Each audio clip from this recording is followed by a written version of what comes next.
Bai, puntuak oso garrantzitsuak ziren, ez? Azkenengo bi partiduak berdindu ditugu eta gaurkoa irabaztea oso garrantzitsua zen, baina posik be bai, taldeak emandako irudiarekin, jokoarekin eta uste dut partidu oso ona egin dugula hasieratik bukaera arte eta horrekin ere jokoarekin oso posik, ez?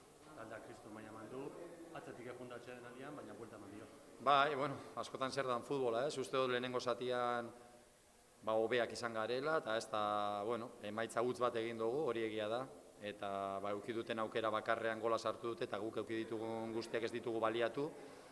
Baina, bueno, atzeden aldira utz eta batekin, edo bat eta utzekin joatea etzan normalena, ez? Gure helburua zen berdin jarraitzea, ze joko horrekin uste dut, bueno, ikusi edan bezala, irabazteko aukera eukiko gendun, eta hola izan da, eta, bueno, oso posik taldeak egindako partiduarekin, eta 3 puntuekin ere, bai.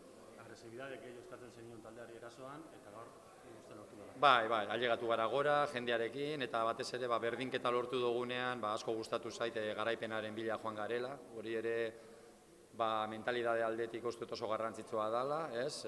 Nagusi ginen, eta uste berdinketarekin ere ez ginela konformatzen, eta alde hortatik ere, posik, ez? Taldea beti joan da garaipenaren bila, eta, bueno, azkenean lortu dugu, ez? Azkenengo partidutan etxetik kanpo ez dugu garaipenik lortu, eta beharrezkoa zan lehenengoa eskuratzea, ez?